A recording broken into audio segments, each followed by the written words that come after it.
તો આપણે નીકળી આવ્યા છીએ બારે સ્કાય કેપમાંથી અને હવે અહીંયામાં એક 3D આર્ટ મ્યુઝિયમ છે એ વાળું ને હજુ કંઈક બીજી વસ્તુ છે સ્કાય રેક્સ કરીને કંઈ હતું તો એ બંને આપણને જોશું. અને અહીંયા જો લાઈવ મ્યુઝિક ચાલુ છે, ભાઈ પરફોર્મ કરે છે અને આ ફાઉન્ટેન વગેરે બી છે. આ અહીંયા બહારનો એટમોસ્ફિયર છે.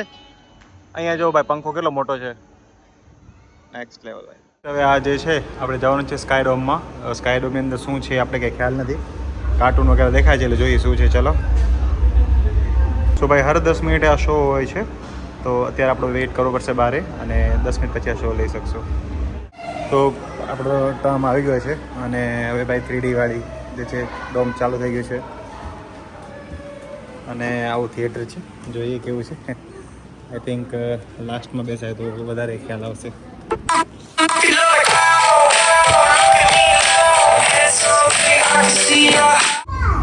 Selamat datang ke Langkawi Skydome. Platform hijau yang tercanggih di bumi. ભાઈ આવું એક શો છે, આખું જો સ્ક્વેર બનાવ્યું છે અને ખુરશી આખી આખી રિક્લાઇન થઈ જાય છે. Boleh tinjau mana-mana lokasi di તો seluruh ભાઈ શો જોઈ લો, આવું કંઈક છે. બાકી તમે જોજો લાઈવ આવીને અહીંયા. આખે આખું સમજી લો 3D છે આ થિયેટર જેવું, છત ઉપર આખી થિયેટર છે. ઓ ભાઈ સાહેબ આખું હલે છે અહીંયા. ભાઈ હું અત્યારે વિડીયો ને એવું થઈ ગયું ભાઈ, અહીંયાથી આવે બોલો.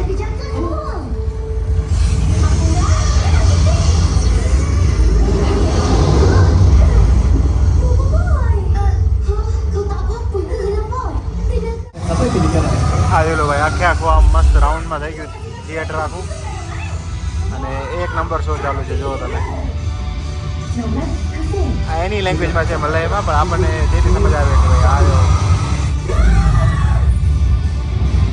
ઓ ભાઈ સુપર 3D ઇફેક્ટ આપે છે અહીંયા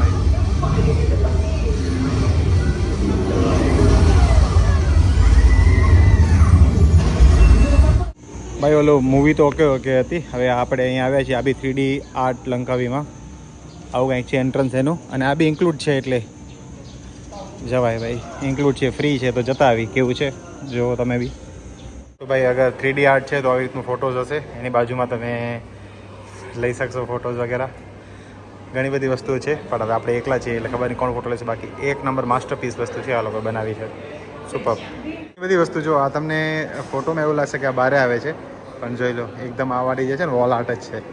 સી વોલ આર્ટ છે પણ એને એવું મસ્ત 3Dમાં કવર કરેલી છે કે જાણે બહાર આવી ગઈ છે. સેમ વસ્તુ બધી જગ્યાએ એવું જ કોતરણી કામ કર્યું છે.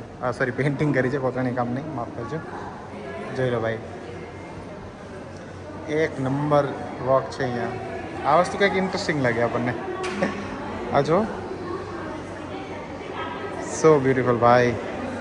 લાઈક આ વેલ મછલી આવતી હોય ને હમણાં એવી લાગે આપણને.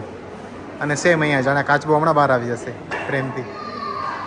સુપર બનાવે છે ભાઈ. આ રિયલ છે, હા 3D નથી. ઓ ભાઈ સાહેબ મસ્ત જગ્યા છે. જગ્યાએ છે ને ફોટો પોઈન્ટ આપેલા છે, ઇન્ફોર્મેશન આપેલી છે અહીંયા કઈ રીતે ફોટો પાડવું. કે ભાઈ તમે આમાં લેવું હોય ફોટો જોવો. હવે અહીંયાથી જો કેવું લાગે છે, અલગ જ 3D વ્યૂ આવે છે ને, તો તમારે લેવો હોય તો આવી રીતનો ફોટો લઈ શકો તમે.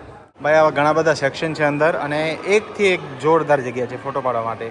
તો જે ફોટો જેને પાડવા ગમતા હોય ને એ તો ખાસ અહીંયા આવજો ભાઈ. એમાં આ સૌથી બેસ્ટ છે. આ હું ફોટો ઇન્સ્ટાગ્રામ પર રાખીશ, તમારી ઇન્સ્ટાગ્રામ આઈડી હિત સાઈ વ્લોગ પર જોઈ શકશો આ ફોટો. બહુ મસ્ત જગ્યા છે ભાઈ આ વાળી, મસ્ત. હજુ તો જો કેટલા બધા આવા છે. તમે ટાઈમ સ્ક્વેરમાં બી આવી શકો છો. બધી જગ્યાએ આપણે બધા ટ્રાય કરશું, જેટલા છે એટલે બધા ટ્રાય કરશું. પછી એક આમાં ઘણા બધા ઝોન છે, જોઈ લો. મને એમ તો હમણાં પૂરું થઈ જશે, હમણાં પૂરું એમ કરતાં કરતાં હું આવ્યો ને એને આઈ થિંક 4 કલાક થઈ ગયા છે પણ આ બધી વસ્તુ પૂરી જ નથી થતી. ભાઈ સાહેબ બહુ જોરદાર થઈ ગયા. યાદ હો તમે પાછો થોરનો થોડો આપણે ખાસ ટ્રાય કરવાની છે. જેટલા તમે ફોટા પાડો ને એટલા ઓછા છે અહીંયા.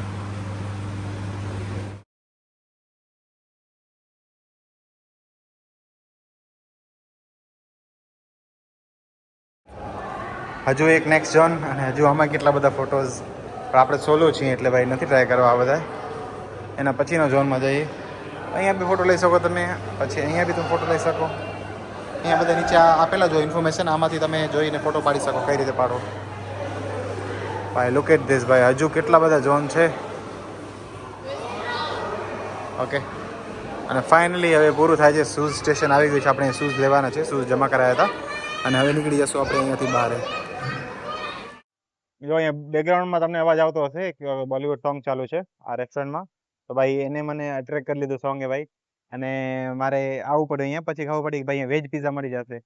હું તો એવું હતું કે ભાઈ કદાચ ઇન્ડિયન રેસ્ટોરન્ટ હોય તો મળી જાય જમવાનું, પણ અહીંયા મળી જશે વેજ પીઝા. બેસ્ટ કામ થઈ ગયું. કેટલા ટાઈમ પછી પીઝા ખાઈશ, એ પણ વેજ વાળા, કેમ કે અહીંયા તો નોન વેજ પીઝા મળે. પીઝા હટ જાઓ કે બર્ગર કિંગ જાઓ, બધું નોન વેજ જ હોય છે.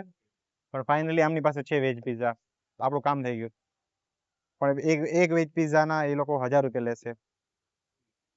વેજ મોંઘું છે, નોન વેજ સસ્તું છે અહીંયા. ટોયલેટ એટલે કે સંડાસમાં બી આપણને €1 પે કરવા પડે છે. સોરી, €1 ની 1 RM.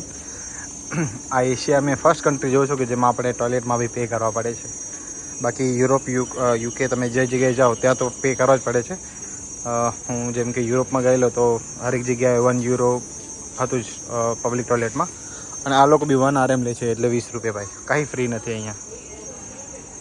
બાકી પછી આ એની શોપિંગ સ્ટ્રીટ છે બધી. અહીંયા તમે અલગ અલગ વસ્તુ શોપ કરી શકો છો, અને એક મસ્ત વ્યૂ છે, નાનો એવો પોન્ડ. અહીંયા બી ફોટો પડાવો, તમે મજા કરો. બાકી રેસ્ટોરન્ટ, શોપિંગ, આ તો ઘણું બધું છે જ અહીંયા. સમજો ને, તમારો ખિસ્સો ખાલી કેમ કરો ને એ આ લોકોને ખબર છે. એટલે હરેક વસ્તુ રાખી છે, એવી કોઈ વસ્તુ બાકી નહીં હોય કે જે આની પાસે ના મળે એવું. હા, બાકી મસ્ત વ્યૂ છે અહીંયાથી, જોરદાર. અહીંયા બી છે એક Indian restaurant, Kashmir restaurant, Kashmir કરીને નામ છે. એટલે શાયદ અહીંયા મળી જશે આપણને બધી પંજાબી સબ્જી વગેરે, નોર્થની બધી. એટલે જમવું હોય તો વાંધો નહીં આવે, મળી જશે ઇન્ડિયન બી. પણ અહીંયા ફોટો મસ્ત મસ્ત આવે. જો આ બધી જગ્યાએ જો જે ફ્રેન્ચ કોલોનિયન જેવું બનાવ્યું છે ને, એ હિસાબે મસ્ત આવે બધી વસ્તુ અહીંયા. આપણે રસ્તામાં જતા હતા તો મસ્ત એક છે ને વ્હાઇટ સેન્ડ બીચ જોવા મળી ગઈ ભાઈ. જો લો, કેટલી મસ્ત શાંત બીચ છે, અને કોઈ નથી પબ્લિક અહીંયા. બહુ લિમિટેડ પબ્લિક છે, અને એકદમ આમ રોડની બાજુમાંથી પાણી છે, સામે મસ્ત પહાડ છે, અને તમે દરિયાનો અવાજ સાંભળો. એકદમ મસ્ત છે વાડી. આમાં નાહવાનું છે કે નહીં ખબર નહીં, પણ ભાઈ એકદમ વ્હાઇટ સેન્ડ બીચ છે, બહુ મસ્ત છે. આ રોડ ઉપર હરેક 5 મિનિટે યા તો 2 મિનિટે આવું કોઈ બ્રેક ટેકિંગ વ્યૂ આવે છે ભાઈ. સુપર વ્યૂ છે, અને જસ્ટ એની બાજુમાં આ એરપોર્ટ છે, આ આપણી સ્કૂટી, અને સામે એરપોર્ટ છે ભાઈ. તો ભાઈ એક્ટિવા ચલાવવાની મજા લંકાવીમાં અલગ જ આવે છે, બહુ જોરદાર ભાઈ. મજા આવી ગઈ. આવા શું શાંતિવાળી જગ્યાએ એકદમ ઠંડક ઠંડક, અને એક્ટિવા ચલાવવાની મજા નેક્સ્ટ લેવલ છે ભાઈ. એટલે તો મેં તમને કીધું ને કે ભાઈ તમે અગર લંકાવી આવો છો ને તો એક્ટિવા રેન્ટ ઉપર ખાસ લેજો. એક્ટિવા ચલાવવાની મજા જ ભાઈ અલગ. હા, નિયમ થોડાક અઘરા છે, એટલે એ પ્રમાણે ચલાવજો, ખાસ કરીને આપણે ગુજરાતીઓ, ઇન્ડિયન ભાઈઓ. કે ભાઈ અહીંયા આપણે એવું નથી કે તમે આરામથી રોડ ચડી શકો, એવું નથી. સામે બધું જોવું પડશે, સિગ્નલ, પછી કેમેરા હરેક જગ્યાએ લાગેલા છે, અને ફાઇન આવશે તો આવાળા જે સ્કૂટર જેનો રેન્ટ લીધો છે આપણને ડિપોઝિટ પાછી નહીં આપે. તો ભાઈ એવી રીતના તમે ચલાવજો. બાકી મસ્ત છે ભાઈ કે તમે સ્કૂટી રેન્ટ ઉપર લો તો જ તમે આ વ્યૂ જોઈ શકશો. પહેલા દિવસે મેં આ વ્યૂ બધા મિસ કરી દીધા, કેમ કે મેં સ્કૂટી રેન્ટ ઉપર નથી લીધી. મસ્ત છે ભાઈ. અને જો સામેથી ત્યાંથી ફ્લાઇટ આમ લેન્ડ કરે છે, એટલે એ જે મેં તમને કીધું કે ફ્લાઇટ ટાઈમે મસ્ત વ્યૂ આવતા હતા, એ એના હતા ભાઈ. કેમ કે આ એરપોર્ટ આખો જે છે ને એકદમ આની બાજુમાં જ છે, દરિયાની બાજુમાંથી ભાઈ. સુપર છે લોકેશન. તો ભાઈ ટૂર કમ્પ્લીટ કરી અને આપણે આવી ગયા છીએ પાછા સિટીની અંદર. સિટીમાંથી આપણે ચેનાંગવાળા એરિયામાં જ, જે આપણું હવે ઘર જેવું થઈ ગયું છે. પીઝા હટ ને આ બધું જે મોલ વગેરે જે છે એ વાળું. અને આ જે સ્ટ્રીટ છે ને, જ્યાં એવું થાય મારા ઘરની સ્ટ્રીટ હોય ને, હું ડેલી ચાલ્યા કરું છું એવું લાગે, કેમ કે 3જો દિવસ છે શાયદ, અને હું બસ આ સ્ટ્રીટ ઉપર જ વોક કરું છું. તો ભાઈ કાલ માટે બી આપણે એક આઇલેન્ડવાળું ટૂર બુક કર્યો છે. સસ્તું હતું, 45 રિંગેટમાં. મે બી હશે કાંઈ 10-15 જણા, ખબર નહીં કેટલા જણા હશે, પણ એ બી સારું હશે, અને 3-4 જગ્યાએ ફરાવી દેશે, એટલે આપણું કામ થઈ જાય. બીજું શું જોઈએ, એ બી એક એક્સપિરિયન્સ છે, કરી લઈ. અને તમને બતાવું કે કેવું છે અહીંયાનું ટૂરવાળું આવાળું બધું, અને આઇલેન્ડ કેવું છે. ત્યાં ઈગલ ફીડિંગ વગેરે બી થાય છે, તો એ આપણે લાઈવ જોઈ શકશું. એના માટે આપણે કાલનો વેઇટ કરવો પડશે. બાકી અત્યારે હવે જાઓ હોટલ, થોડું રેસ્ટ કરી લઉં, પછી વળી પાછા સાંજે બહાર નીકળશું. મસ્ત મસ્ત શો થાય જો અત્યારે, આ વાળા બીચ ઉપર શો કરે છે અત્યારે. 还有夜总会，夜总。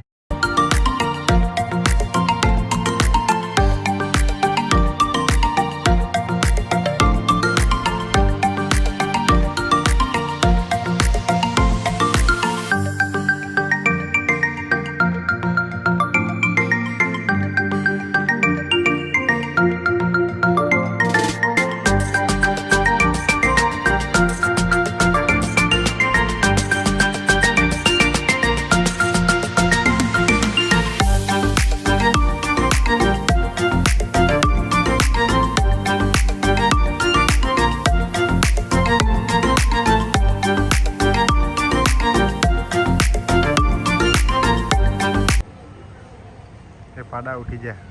તો ભાઈ આ સાથે જ આપણે સ્કાય કેબ લંકાવીનો અહીંયા વ્લોગ પૂરો કરીએ છીએ. બાકી આ દિવસનો વ્લોગ છે અલગથી આવશે અને સ્કાય કેબનો તો આખું તમે ટૂર જોઈ લીધો, કેમ કે મને ખબર હતી કે આ વ્લોગ જે છે લાંબો થઈ જશે.